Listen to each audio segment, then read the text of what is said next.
guess I'll just finish this up by saying that's the feedback loop I'm talking about.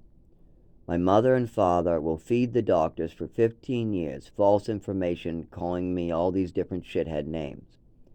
And then when I'm trying to get better and I tell my dad we need to clear this up so the doctors will have the proper information so that I can go back to work, so I can live my life, what does my father do? He calls me a liar, shithead, and then he'll go behind my back telling my doctors and my insurance company that this is some fantasy, don't help me, cut off funding. They cut off my emergency bracelet, so that way when I have seizures on the side of the road, they don't come for me anymore. That makes it harder for the doctors to get information off me. If they can't, if I'm left with a seizure on the side of the road for a day, somebody puts me in their car a day later and then brings me in, I mean, it's been 24 hours since I had the seizure. I just had problems moving my legs. By then the doctors are like, this has to be a story. But it's not, it's just late. So what happens if we keep the emergency bracelet? Then the bracelet goes off, the ambulance picks me up, and maybe the doctor sees the seizures before they pass or before I warm back up. Sometimes they come in more than one. There'll be like seizure, then 15 minutes later another one. So maybe the doctors catch it that way.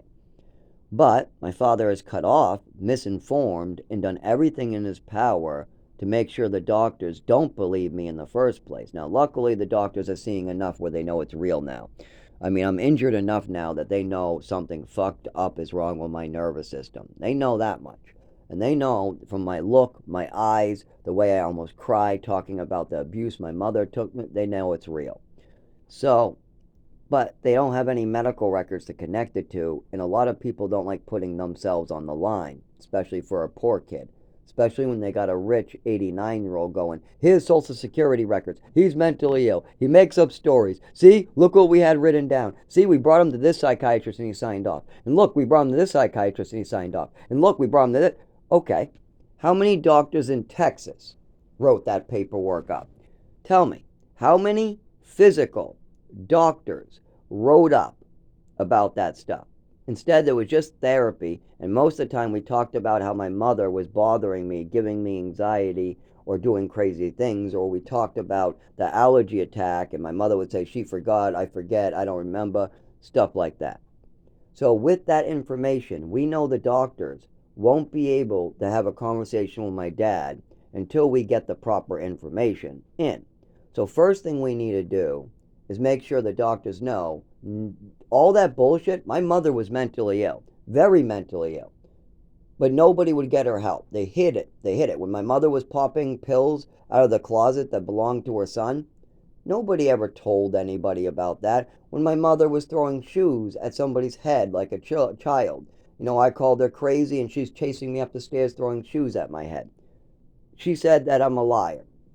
When my mother gave me an overdose at age 7 and I lost my vision and they're telling her to bring me to the emergency room on the phone, my mother has me sleep it off and then tells the doctors it's an allergy attack.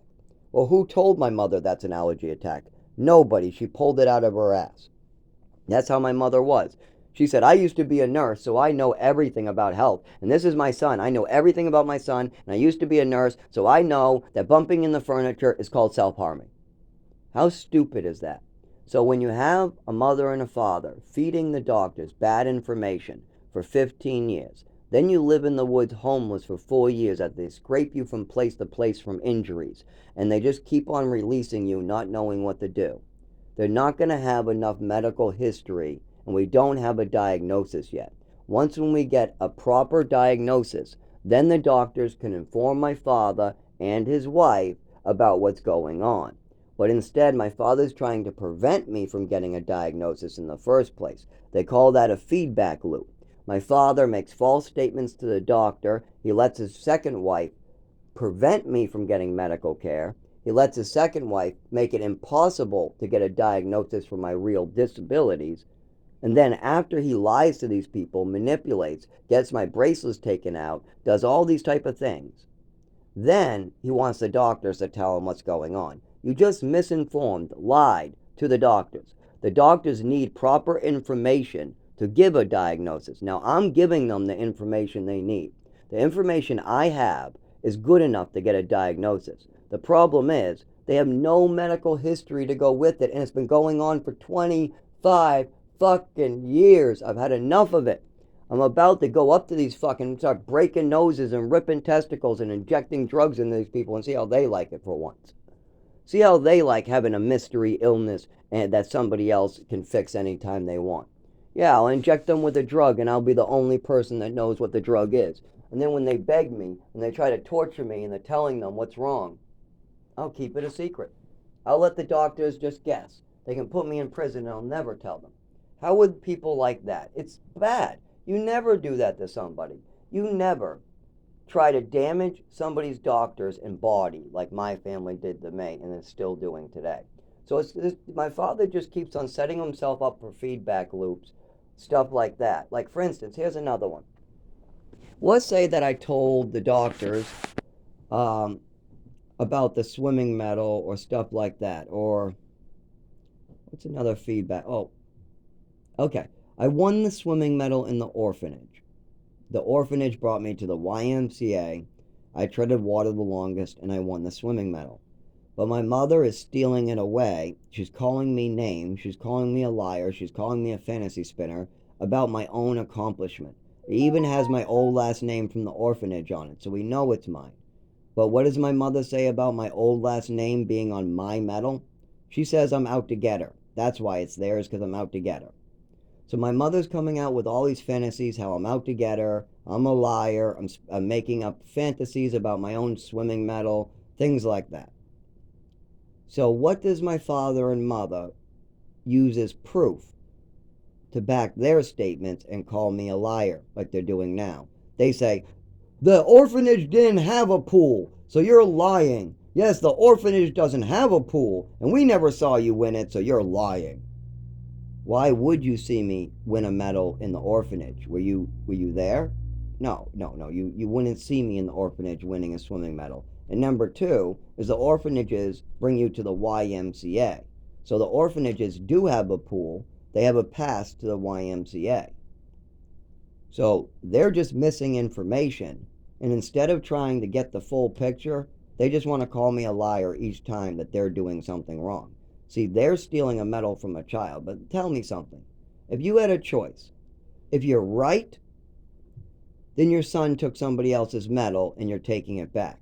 But if you're wrong, you've now fucked up your child's mind forever. You've stolen his accomplishment away. He's making him cry for 2 weeks. You're getting him medicated at the doctors based upon false information. So when you have a balance like that, my father always picks whatever will hurt me the most and make my mother be able to get more Social Security case funding and money and all the medications into me and avoid her responsibility, and nobody will look at what she's doing. But how about you? As a parent, if you adopted a little orphan boy that's blonde, blue-eyed, he's 5 years old, he comes out of his room with a little dollar store brass medal, a solid brass medal, his initials from the orphanage on the back. And he says he won this in the orphanage and he wants to show it to you. So he's getting really attached to you because he's willing to show you an orphanage medal. Now you have two choices. You've never seen this medal before.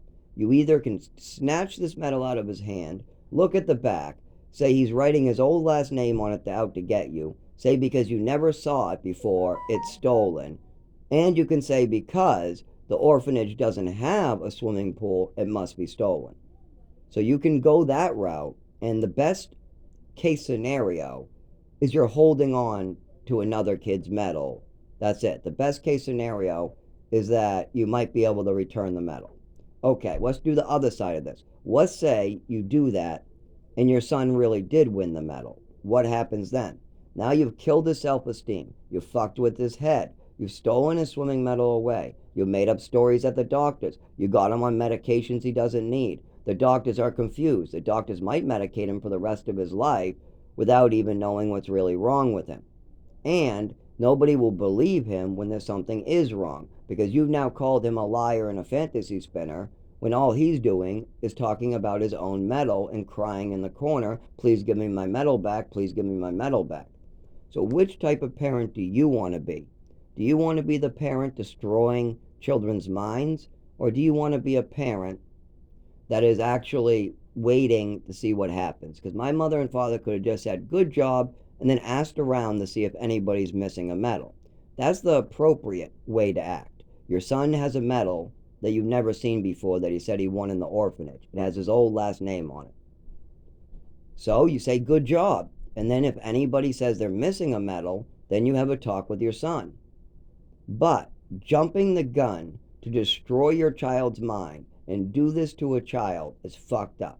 And my mother knew what she was doing. She was doing it on purpose after she accidentally OD'd me. She had Munchausen syndrome.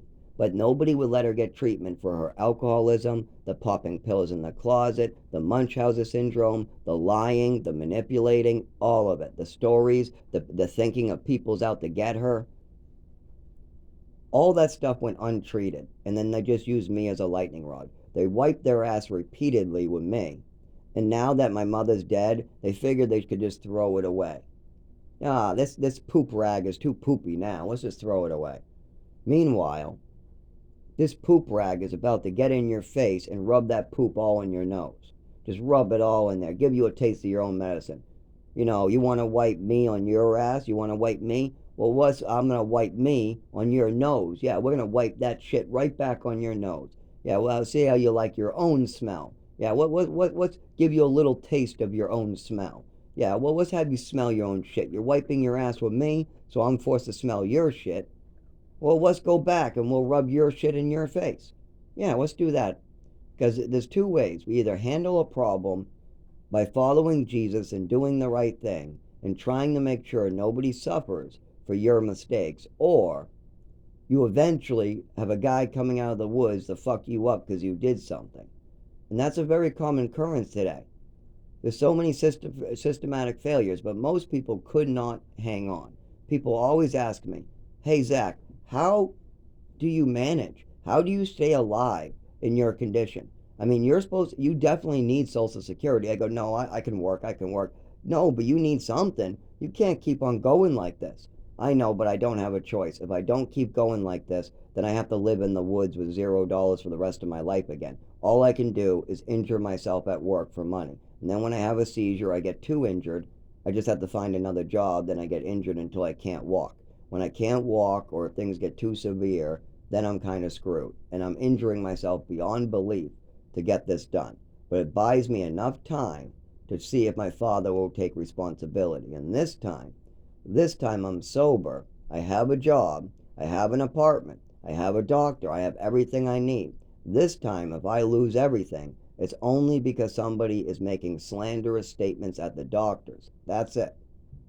I mean, I have landlord issues and mold issues in this apartment, but I could have kept on handing the landlord money while bringing this to court, and it doesn't matter.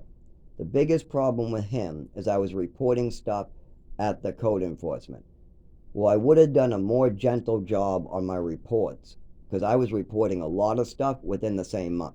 Why? Because I knew I was going to run out of money eventually, and I only had $350 left. So with $350 left and my roommate giving $650, that's 1 month's rent, I made up a lot of pictures and things at code enforcement. Well, the landlord got wind of this because we have to give him a copy of it, and he refused to take the rent money out of our hands. We tried to give it to him with the letter. He refused all of it, and then he lied and manipulated in court because he doesn't want to repair the building. He was supposed to repair it before we even moved in. Upstairs needs a repair. Downstairs needs repairs. New pipes. We need the mold in the windows fixed. And then we just need an infestation to be fixed. And that's it. Then this place is good enough. It won't look good. Still be very shitty.